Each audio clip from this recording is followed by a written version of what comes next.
Good morning. My name is Frank Warden, and I am from the Rogel Cancer Center at the University of Michigan, where I practice head and neck oncology and endocrine oncology, specializing in thyroid cancers. And I have the privilege today to welcome Dr. James Fagin, who will join us in a discussion on the treatment of thyroid cancers and some of the background related to the science behind our treatments. So Dr. Fagin obtained his medical degree from the University of Buenos Aires in Argentina. After clinical training in Argentina and the United Kingdom, he performed research in pituitary tumorigenesis in the laboratory of Dr. Shlomo Meled at Cedars-Sinai Medical Center in Los Angeles. He started his own group at the institution focused on thyroid cancer pathogenesis before taking a position of professor and chief of endocrinology at the University of Cincinnati from 1995 to 2006. From 2006 to 2019, he was chief of endocrinology service at Memorial Sloan Kettering Center in New York. He is currently the head of the Division of Subspecialty Medicine and a member of the Human Oncology and Pathogenesis Program at Memorial Sloan Kettering and a professor of medicine at the Weill Cornell Medical College. The focus of his work is to understand the pathogenesis and the biology of thyroid cancers and the goal of identifying new mechanism-based therapies.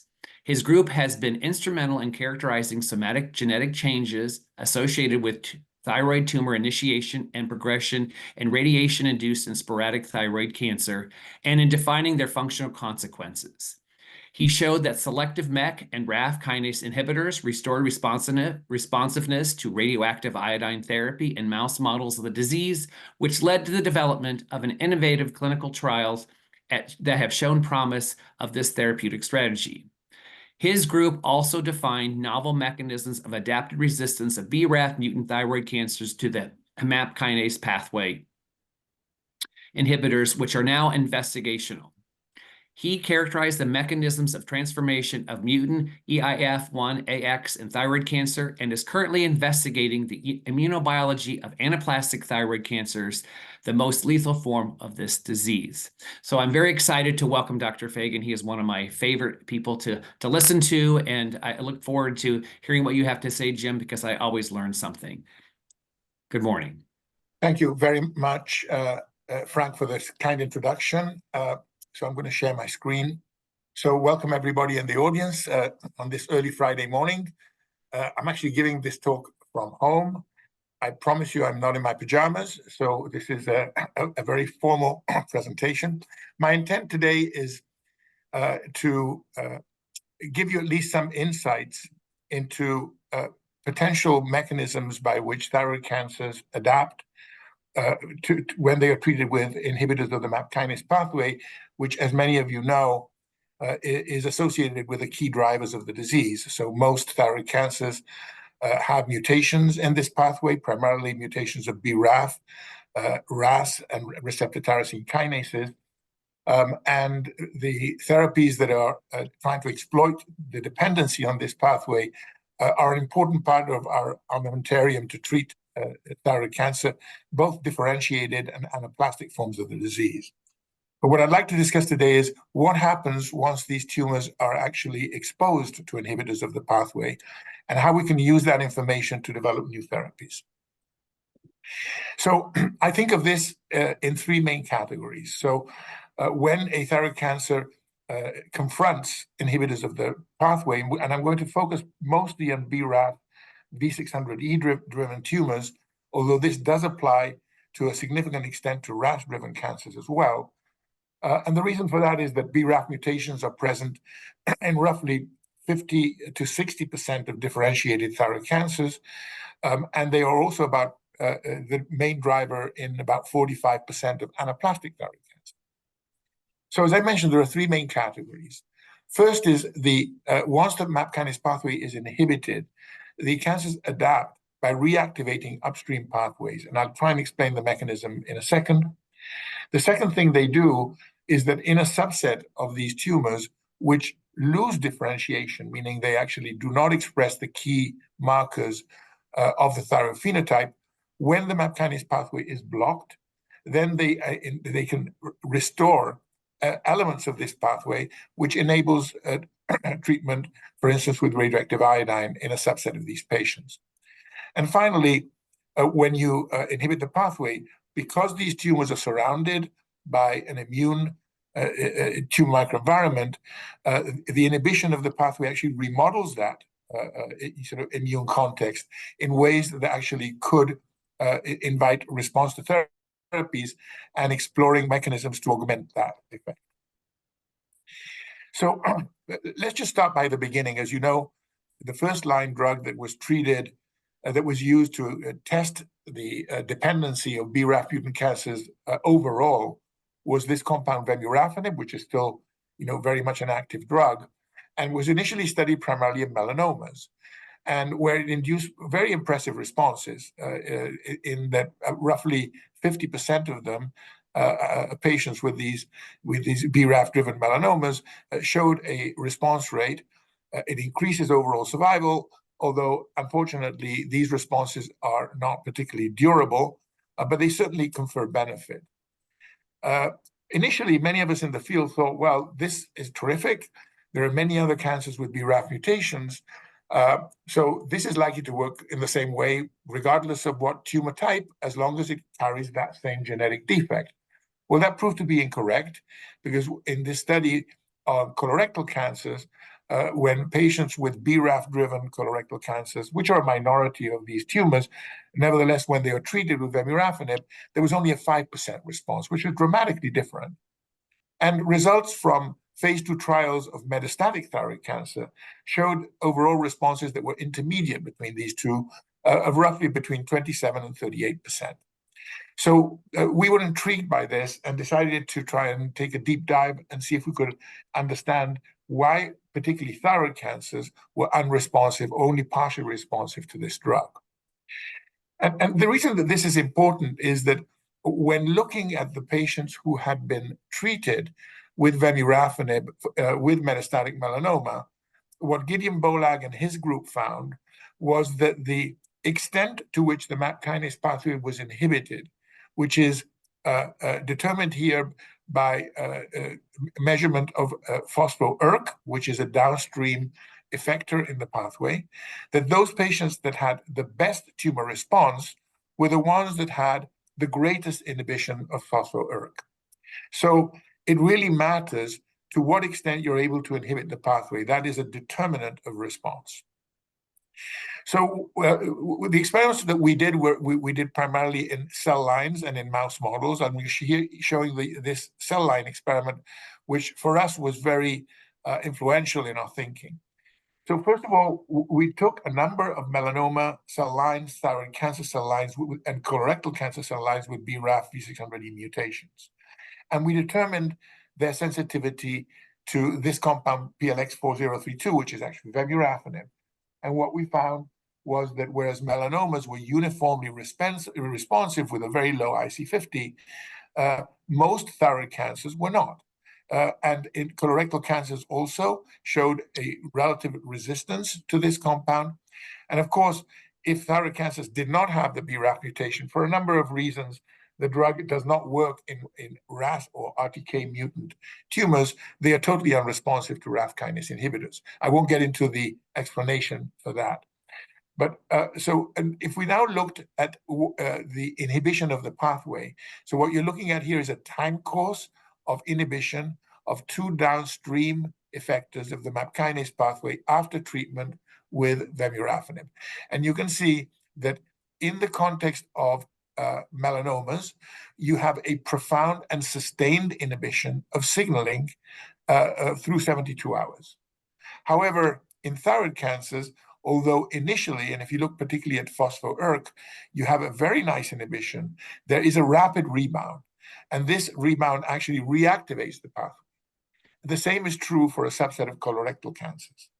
So the question we wanted to ask was, what is driving this rapid reactivation of MAP kinase in thyroid cancers? I won't have time to get into the weeds into how we made this discovery, but essentially this is the conclusion of this paper that was published now more than 10 years ago, where what we showed was that if you have normally activation of BRAF V600E, it activates a downstream pathway, and suppresses upstream inputs into the pathway. So now the cell that would normally be under the control of ligands that activate receptor tyrosine kinases, when BRAF-V600E is driving the disease, it suppresses upstream inputs. When you now come in and inhibit the pathway with either RAF kinase or MEK inhibitors, you de-repress those upstream inputs who now become reactivated. And what we found that preferentially in thyroid cancer, the pathway that drives that reactivation is a neuregulin-1 driven activation of this heterodimer of HER3 and HER2, which are components of the EGF receptor family of receptors. And these in turn reactivate RAS and wild-type RAF, as well as the PI3 kinase pathway, and drive resistance to therapy. We call this adaptive resistance. So Eric Sherman then did a clinical trial combining a RAF kinase inhibitor, Dabrafenib, with this pan-HER kinase inhibitor, which is an inhibitor of both EGFR, HER2, and HER3 heterodimers. And the response rate was really very impressive. This was a phase 1 study with a cohort expansion and of increasing dose of lapatinib in the context of a fixed dose of dabrafenib. And as you can see, the response rate was roughly about 60%. Compare that to the response of 25 to 30% with vemurafenib and dabrafenib by itself, with very long progression-free survival. So these patients did remarkably well. I'm hoping that this paper will be published soon, but it was reported to ASCO many years ago, and it should be coming out hopefully this year.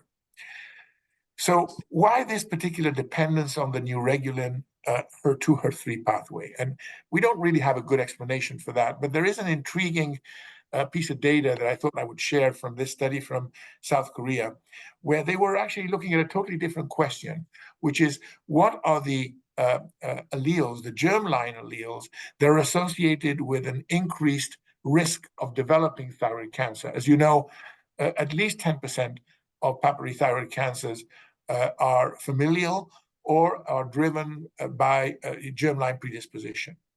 And it's been shown many years ago that one of the key alleles associated with germline predisposition is this transcription factor FOXY1.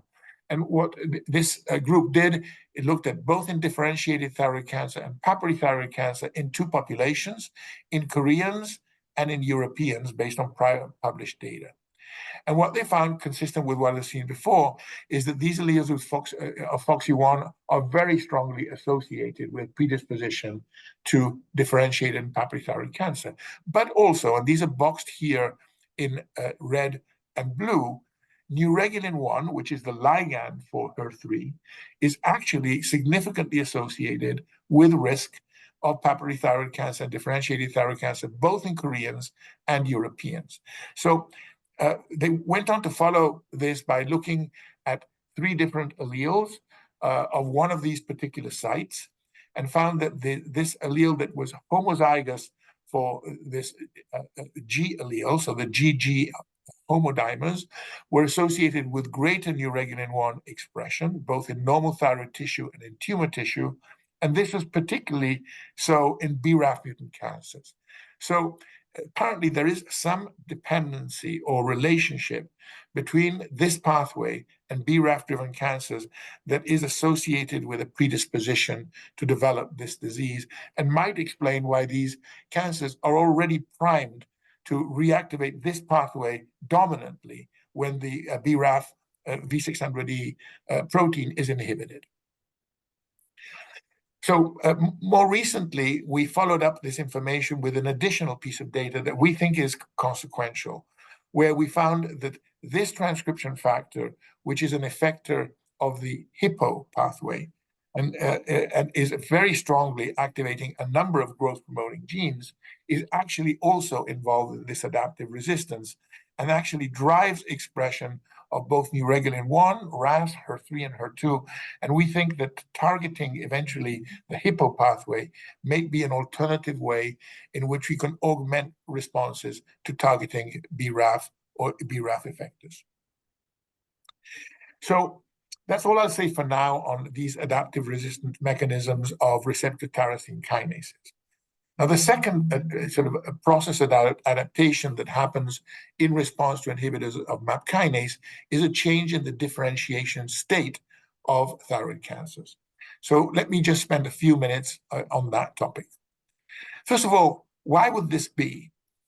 Well, normally, I think as many of you know, particularly endocrinologists familiar with how thyroid hormone is regulated and what regulates thyroid cell growth, you know that this is highly dependent on the presence of TSH. TSH binds to a 7-transmembrane G-coupled receptor, the TSH receptor, which in turn activates adenylyl cyclase. And this drives cyclic MP generation, which activates protein kinase A. And this allows, in turn, these key transcription factors to drive expression of the entire thyroid differentiation program, including expression of TSHR itself, thyroperoxidase, sodium iodide symporter, thyroglobulin, etc. However, when you have illegitimate activation of the MAP kinase pathway, and we're using again the BRAF V600E as the example, you actually get an inhibition of this overall process, and it happens at multiple levels. So activation of MAP kinase sort of disrupts the ability of the lineage transcription factors to bind and activate the expression of these thyroid-specific genes. Moreover, activation of ERK inhibits adenylyl cyclase directly, preventing cyclic MP generation.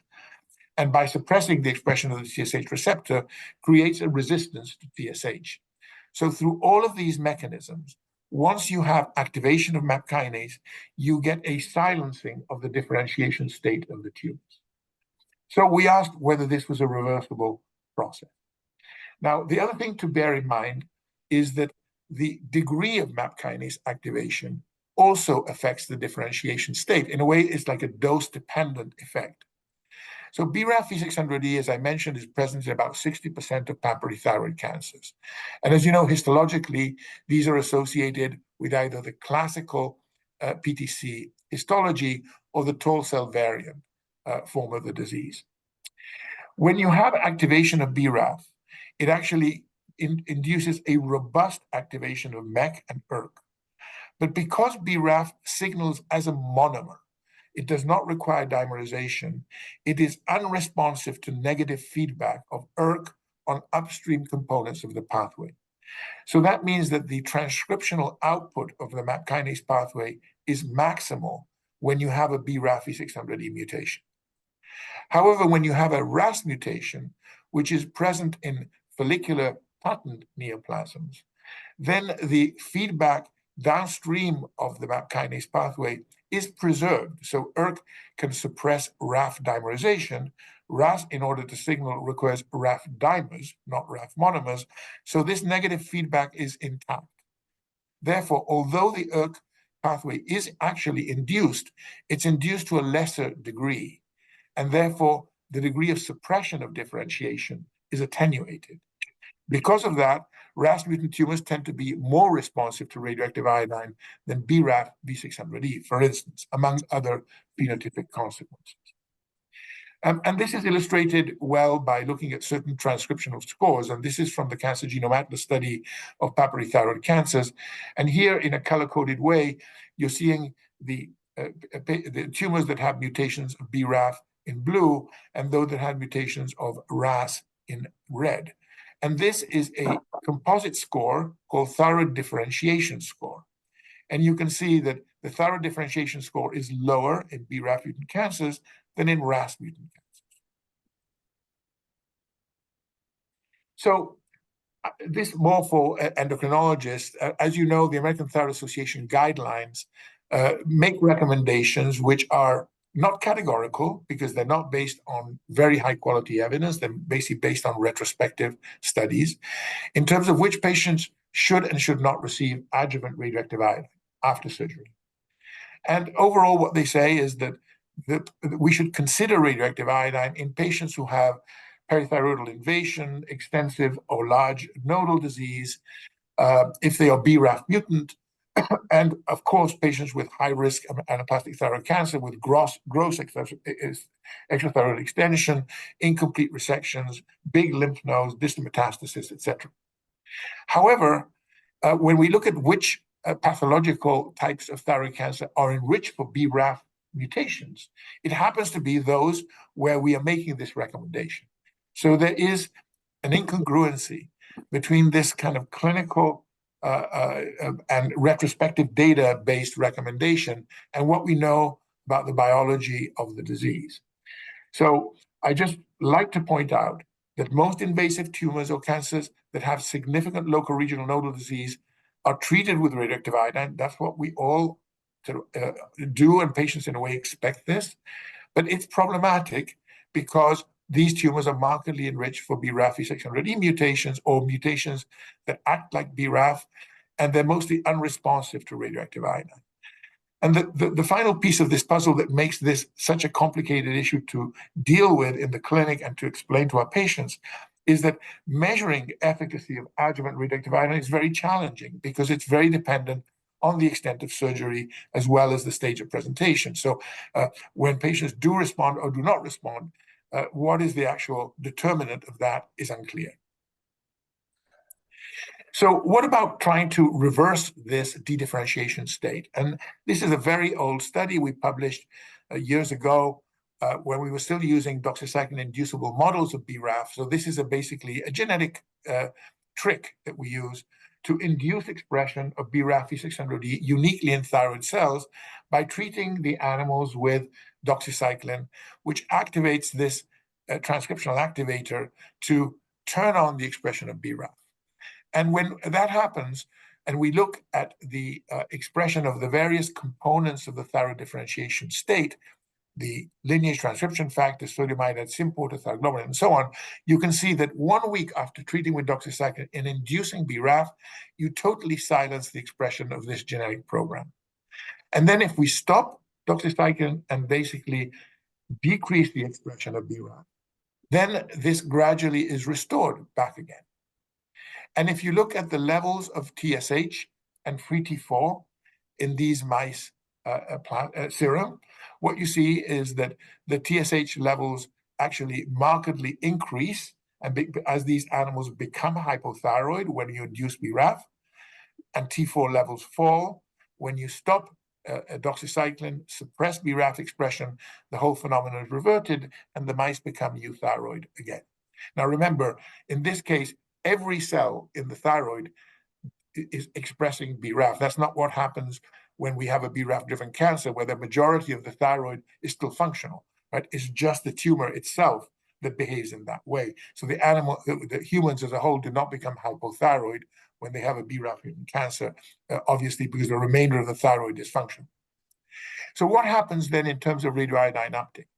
So when, again, these mice receive doxycycline and switch on BRAF for 1 week, and we do I-124 PET scans, you can see that uptake is decreased. And if we stop the doxycycline and allow BRAF levels to fall, then you get restoration of radioiodine. And we can achieve a qualitatively similar effect by either MEK inhibitors or RAF kinase inhibitors, as shown here, and that's quantified. So this was the preclinical evidence that excited us and said, well, this is primed for clinical development. And we managed to interest AstraZeneca at this point when they had developed their first generation MEK inhibitor, which was Selumetinib, to do a clinical trial. And this was led by Alan Ho at our institution, and the responses were very promising. And what you're seeing here is a patient, the only one actually, with BRAF-mutant tumors that did show response. So not all BRAF-mutant thyroid cancers are unable to differentiate. This one in particular did extremely well. You can see at baseline, there is no areas of pathological radioiodine uptake. However, after Selumetinib, you had all of these lung metastases and this nodal metastasis that trapped iodine avidly. And then there were patients with RAS mutant disease, such as this one, that had modest uptake at baseline and much more dramatic uptake 4 weeks after being on Selumetinib. Another patient with lytic lesions in bone, also showing increased RAI avidity in response to Selumetinib. So since this time, There have been a number of clinical trials of BRAF-mutant radioactive iodine refractory differentiated thyroid cancer and some polydifferentiated thyroid cancers. We call these redifferentiation studies. And if you look overall, and there are nuances in the differences in each design here, but the bigger picture here is somewhere between, I would say, 20 to maybe at most 38% in response to either monotherapy with MEK or RAF inhibitors or combined therapy with a RAF plus MEK or RAF plus a HER3 monoclonal antibody inhibitor are giving responses that appear to be a little bit better in the order of 30 to 40%, maybe closer to 30% would be a fair assessment. So roughly, and these responses, of course, are early responses. In terms of their durability, we don't know to what extent they are really benefiting patients in terms of long-term progression-free survival or overall survival. Those studies have really not been done properly. And the same is true for tumors driven by either RAS or other mutations. Here, the responses, if anything, tend to be a little bit better, but probably hovering between 30, 35, 40% as well in response to either MEK inhibitors, both for RAS mutant disease or for class 2B RAF mutations, RET rearrangements, etc. There are ongoing studies targeting RET rearrangements specifically with RET kinase inhibitors. We await those results with a lot of interest as well. So what are the future directions for these redifferentiation therapies then? Well, first, in the adjuvant setting, there was a study with Selumetinib that did not meet its primary objective of decreasing recurrence rates in the adjuvant postoperative setting. And there were a number of reasons for this. In part, likely this MEK inhibitor was not the best choice in the current environment where there are much better inhibitors of MEK. And also using a more genotype-based optimal drug selection would be helpful.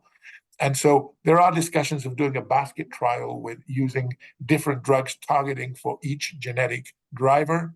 The ITOG, which is an organization that is trying to develop these trials, has been having this conversation now for a few years, but right now there is no actual protocol ready for development. The other area which is potentially promising is in patients who do have some RAI avidity at baseline. Maybe this would be a way of augmenting avidity to maximize the lesional dose that can be achieved. And in the RAI refractory setting, as we said, we think better patient selection is really important. For instance, we found that patients that have particularly metabolically active tumors with high SUVs and FDG PET scans, who have a very low thyroglobulin, which is a manifestation of a relatively suppressed differentiation state at baseline, or that have mutations of genes that cause insensitivity to redifferentiation approaches, such as mutations of the SWI/SNP complex, as we reported in a paper a couple of years ago. These patients might not be ideally suited for this approach. And as I mentioned, longer follow-up studies are essential. There are some concerns, this is controversial, whether redifferentiation approaches could favor clonal selection of more aggressive phenotypes, including anaplastic thyroid cancer. So if there is a subclone within a tumor that is actually poised for progression, if you remove the well-differentiated elements in that tumor, do you de-repress that clone? There are anecdotal instances of patients progressing to anaplastic thyroid cancer, but patients do progress in the absence of these therapies as well. So, we just don't have conclusive data one way or another. But it's certainly something that needs to be looked at in the future. So we've talked so far about two approaches to understand adaptive resistance. The first is reactivation of the pathway. The second is redifferentiation. So we thought, and this is unpublished data, that maybe this is giving us an opportunity to develop new therapies that specifically target those adaptive resistance mechanisms. So think of it like this. You have a BRAF-mutant tumor, and you treat this tumor with a RAF kinase inhibitor. So three things might happen. One is some cells might redifferentiate, and as part of that would express the TSH receptor, whereas previously it would express either less levels or none at all. Other tumor cells might both redifferentiate and express TSHR, as well as express HER2 and HER3 as part of the MAP kinase reactivation process. And others might only express HER2. So there may be heterogeneity in this response, in this adaptive response. And is there a way in which we can leverage that to develop new therapies? So together with the lab of Naikong Chung at Memorial Sloan Kettering, who is an expert in developing bispecific antibodies, we came up with this concept, which is to try and develop antibodies that target this adaptive resistant mechanisms in order to attract cytotoxic T cells to induce immune cell killing. So we have developed 3 different bispecific, in fact, more than that. We've developed several bispecific antibodies, but these are the ones I will be discussing. The first one is based on trastuzumab, which is the therapeutically approved drug for HER2-driven tumors, an antibody that we have cloned that antibody into this particular bispecific platform.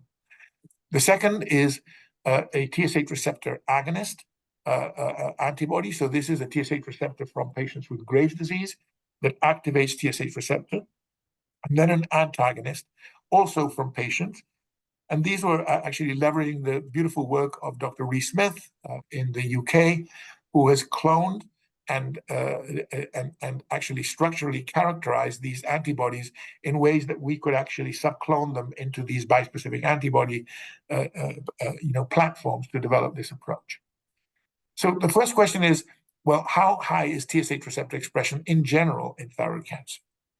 And so what we did is looked at the expression. This is messenger RNAs, normalized expression, and we looked at it through various phenotypes.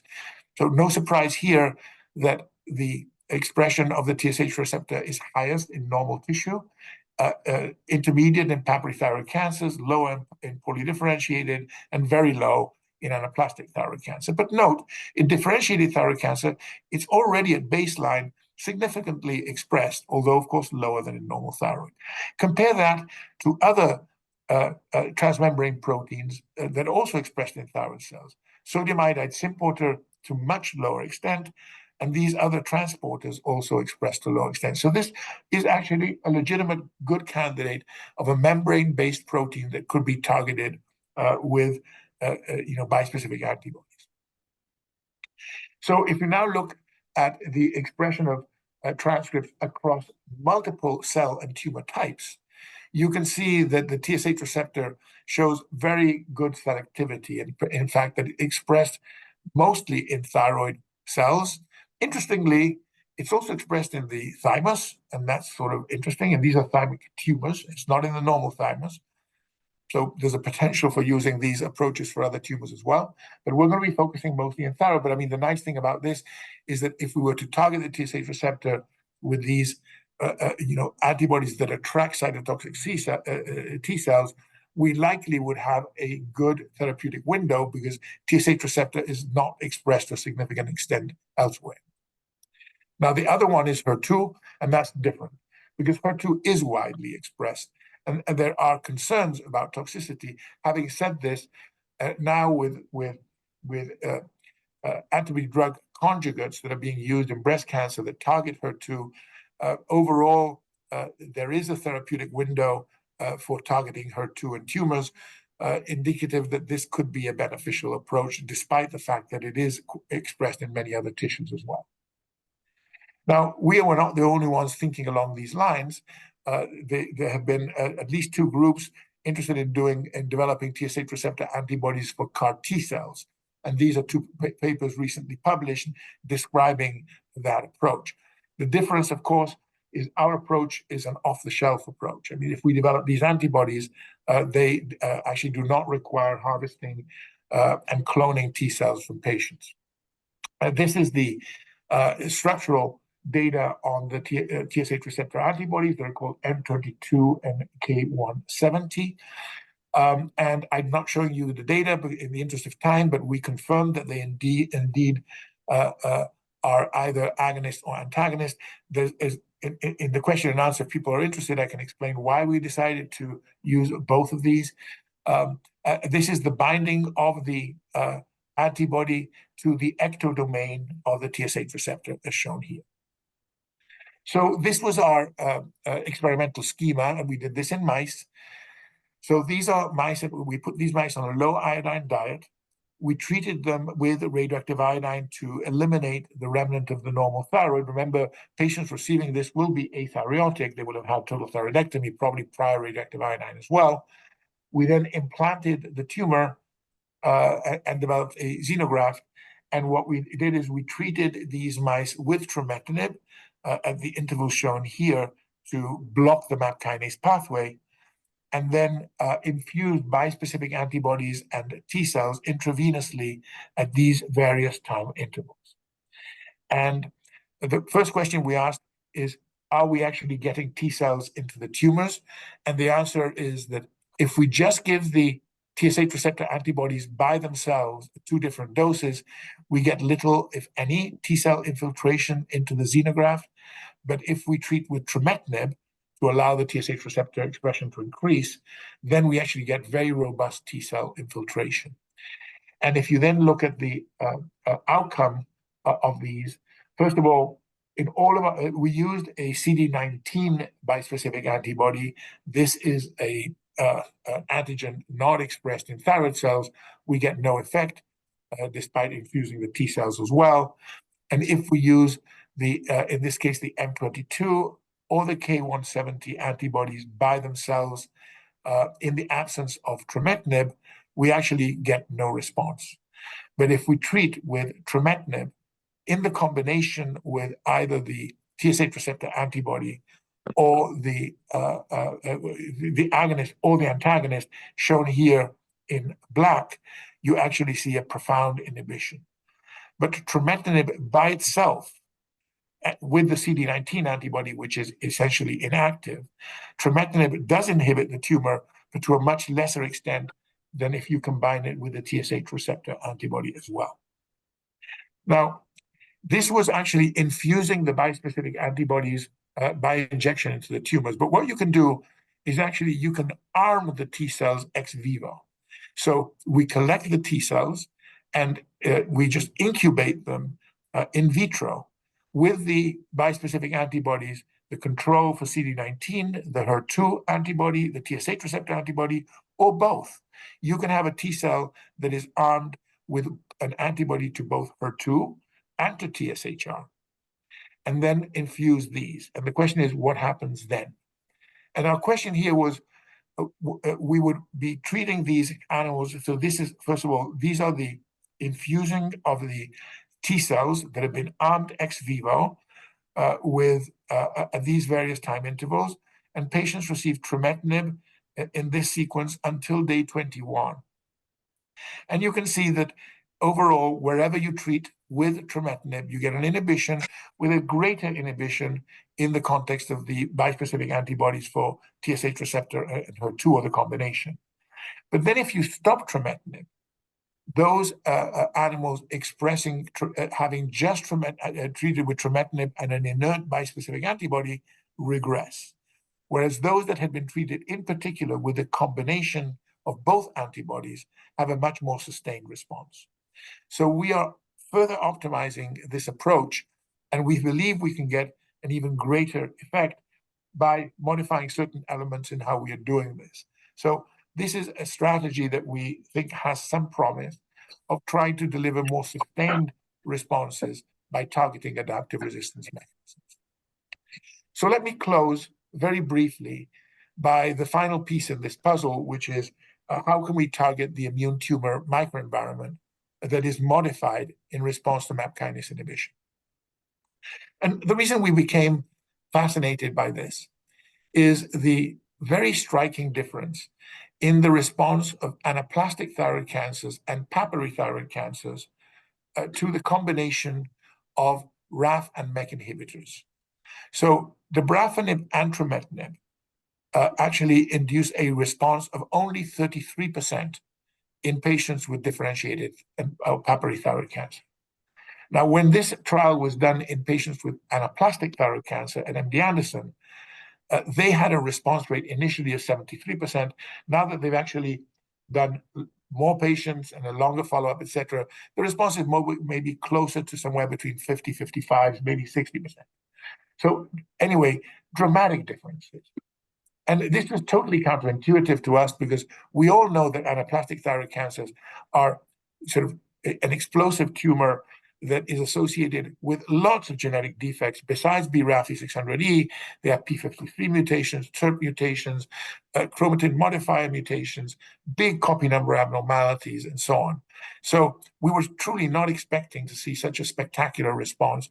As you know, this treatment with Trametinib and Trametinib has revolutionized how we treat anaplastic thyroid cancers with BRAF mutations, in that now it's used in the neoadjuvant setting, so that patients who had previously unresectable tumors, in response to this combination, the tumors involute in many cases very dramatically, allowing surgical resections with R1 resection, meaning overall improving the overall prognosis very strikingly. But our fundamental question is, why are we seeing this important difference?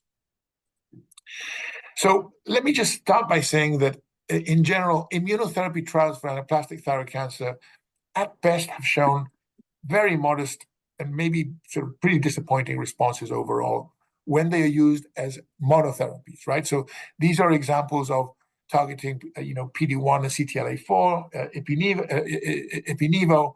The response in this study by Jochen Lorch was 3 of 10 patients had a partial response. It was not particularly durable. This study from Barcelona, from Dr. Capdevila and colleagues, was a phase 1/2 study, much larger one, 42 patients. They used this inhibitor, spartalizumab, with PD-1 inhibitor. They had a response rate of 19%, consistent with what is seen for many other tumor types, right? Fairly modest overall. Now, Maria Cabanillas has shown retrospective data in a phase 2 in patients with BRAF mutations, where combining a PD-1 inhibitor with a RAF-MEK combination is associated with very significant responses.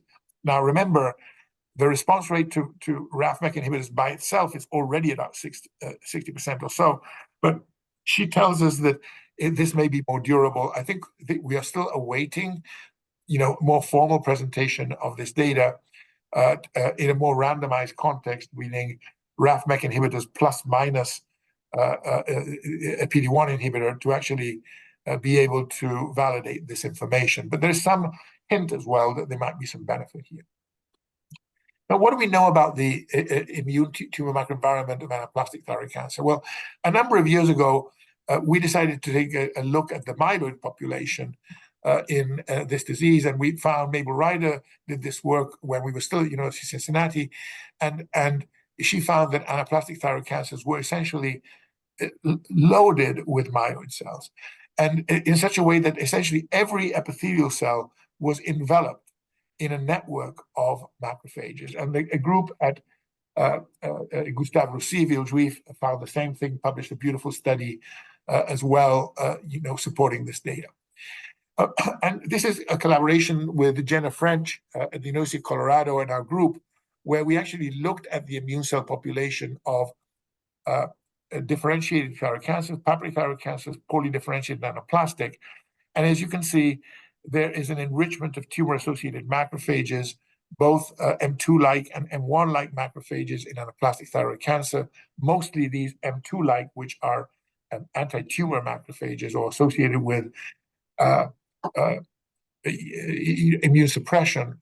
But they're also loaded with T cells, right? So they're very enriched with T cells. The problem is that clearly these T cells are sort of mostly inactive or exhausted. So the immune response is poised, but not particularly active.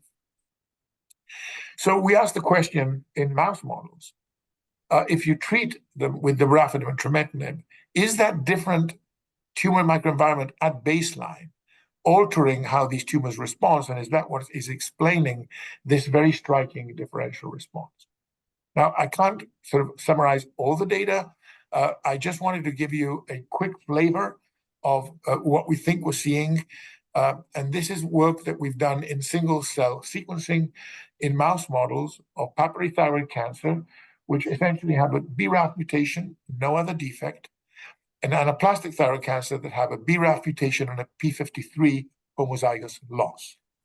And then we treat them with or without dabrafenib and trametinib, and then we've done single-cell RNA sequencing and look at the various tumor populations. So I'm just going to show a sort of a plot of the big picture of what we're seeing. So in the context of differentiate or papillary thyroid cancer, when we look at the tumor-specific changes, what we see are signaling pathways that tell us that we have developed inhibition of cell-autonomous growth regulation pathways. And you can see at the core of this is the epidermal growth factor receptor, EGF, basically receptor tyrosine kinases. So things that drive growth, so signatures of growth in promotion, are inhibited profoundly in differentiated thyroid cancer. By context, and we're talking about changes in the tumor cell, the key pathways that are inhibited and that are basically involved in this process, okay, are immune-related changes. So the tumor cell itself is activating interferon gamma and other types of pathways that are clearly inviting a T-cell response. So exactly how this will play out, and we have candidate pathways and interventions that we think might be relevant to maybe eventually augmenting this effect, remains to be seen and remains to be fully investigated. But this is a difference that is stark and very clear. In differentiated thyroid cancer, you treat with BRAF inhibitors, you primarily affect the cancer cell itself. You're blocking its growth mechanisms. In anaplastic thyroid cancer, you're inducing in the tumor cell a sort of changes in its immune response activation pathways. So these, again, are the three mechanisms that I hope I've explained in which ways they could sort of invite potential new developmental therapeutics in the future. As you know, currently our first-line therapy for differentiated thyroid cancer remains multi-kinase inhibitors with all of their strengths and weaknesses, but we do know the drivers of this disease, and we have a long way to try and develop better approaches to inhibit the pathway and actually try and use the information to develop combination therapies that will further improve outcomes in our patients. So I think I'll stop here. I don't have time to acknowledge the people in the lab, but this is my current lab. The work on the bispecific antibodies in particular, which is most of the new data I showed today, is from Liana Krishnamurthy, working in collaboration with the lab of Nai-Kong Chung and his colleagues. And the clinical trials I showed you are led, in this case, by Alan Ho and Eric Sherman and this entire group of colleagues. So thank you very much for your attention. Wonderful. Jim, thank you. Dr. Fagin, this was fabulous. Again, like I said at the beginning, I always learn so much when I hear you talk. There's some time for questions here, and I guess I'll start with one is a medical oncologist who's interested in investigation. So when we talk about redifferentiation and upregulation of HER3, interestingly, I've also have treated patients with lapatinib and also afatinib. Interestingly, I've seen better responses with those that are I say maybe more poorly differentiated or becoming kind of undifferentiated. But I'm wondering, with redifferentiation strategy, do you think that there is the possibility of a combination such as lapatinib and a BRAF inhibitor producing perhaps a better chance for us to redifferentiate tumors to allow them to take RAI back up into iodine back up into the cells again? Yeah, that's definitely something that has potential, and we thought along those lines with this study, with this monoclonal antibody targeting HER3, and this is a study Alan Ho did. Unfortunately, the company supporting that study eventually sort of requested that we close it early. And so I think he only was able to do 6 patients, but we were seeing some nice responses there, but unfortunately couldn't develop it further. And so a lot of these studies obviously require, sponsors. But I mean, I think, and so we've not succeeded so far in getting a a sponsor that's willing to support a study. These are expensive. Now, the Yeah. way we've done these in the past at Memorial has been in order to really validate that you've augmented the differentiation state as measured by RAI avidity, we like to use quantitative dosimetry, and that requires iodine 124 PET imaging. And that is, again, another expensive test, particularly if you're going to do it before treatment and while on drug. We have to move maybe beyond that because it's just, it's hard to sustain that type of work and just empirically give radioactive iodine. That's what Sophie Le Boulieu has done in her clinical trials of Trametinib in France, and probably, although, maybe less sophisticated, it's more practical, and I think it's the way to go to test these ideas. Yeah, I think that does make sense. Another thing, just before I go open up other questions, and I know there's some in the chat here. I know there are developments of like new ERK1 and 2 pathways inhibitors, like ulixertib, for example. Do you see any role in blocking that downstream effect and perhaps having some benefit for redifferentiation or effect on these BRAF positive, positively driven thyroid cancers? Yeah, I think that's also very logical approach. It would make sense. And also, I think, to be honest, ADCs would be also a very good way to go here, right? I mean, we know that they're effective in breast cancer in terms of targeting antibody drug conjugates in targeting HER2. That would make very good sense. A combination of a RAF or MEK inhibitor with an ADC would be a very logical study as well. Yeah, especially in those low expressors, because most of the thyroid cancers are low expressors as compared to salivary tumors or other tumors. So, okay, are there others who have questions? I can see the chat here. Let me see. Yeah, you can open those up. Yeah, that's great, because there are a few questions in the chat if you want to just go ahead and address those. Okay, let me just see here. From Pinar Smith. If a portion of a patient's thyroid cancer cells have the BRAF V600 mutation, are the rest of the thyroid cancer cells at a higher risk of developing the mutation at a later time? So the question here is, if the BRAF V600E mutation is subclonal, does the remainder of the tumor that doesn't harbor a BRAF mutation, does it have a chance of developing that same mutation at a later time? Well, it's very hypothetical, Dr. Smith, in that BRAF mutations are fairly uniformly clonal. So it's a tumor-initiating event. So really, whenever we look at the allelic fraction, meaning how many of the tumor cells actually harbor the mutation, what we find fairly universally is that all the tumors do. And that also is manifested now that we have good antibodies to BRAF V600E. If you stain a tumor with the antibody specifically for the V600E mutation, all of the cells light up. It's not like just a subset.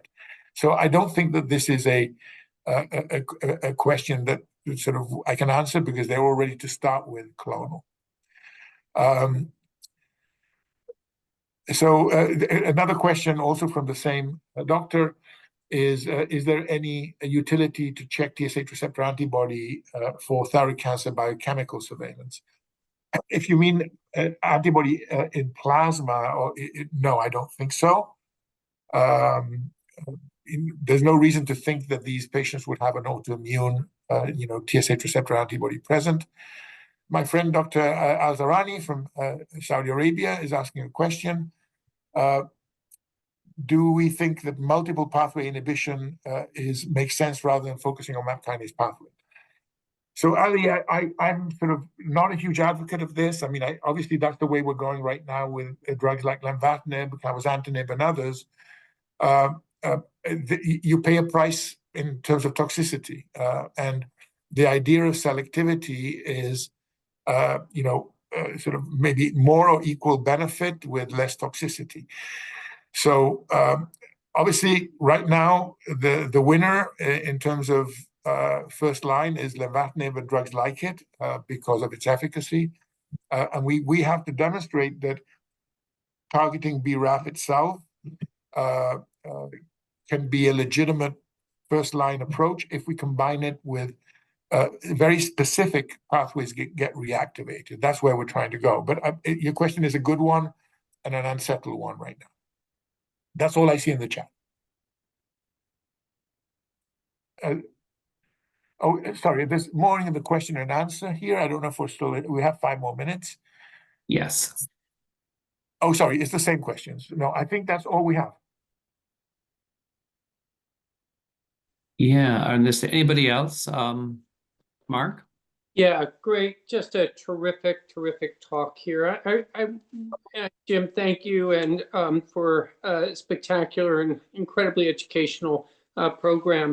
I have a question, and it's really sort of getting back to the dichotomy that you spoke of with respect to ATA risk of recurrence, and wonder if we are at the point where informing the decision regarding perhaps completion thyroidectomy, total thyroidectomy, the use of radioiodine should now be more based on the mutational landscape of a tumor rather than largely the clinical histopathologic findings here.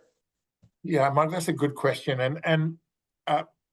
So the only reason that this is not gaining traction right now is that, and I'm going to go a little bit into the weeds again.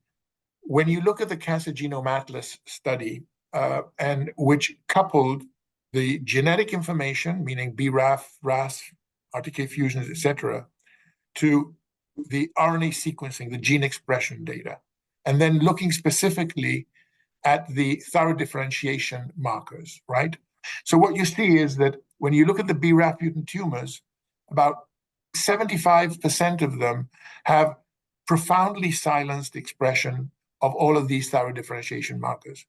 But there's like a 15 to 20% that have some retention of these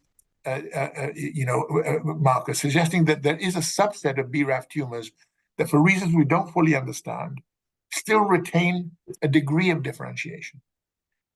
Why, we don't know. I mean, the thought is maybe some microRNAs that are also changed in response to the various mutations could be having some effect to preserve the differentiation state. Now, we did a study with Laura Bucay that we published a couple of years ago in JCNM, where we looked at that subset from TCGA that had preserved thyroid differentiation.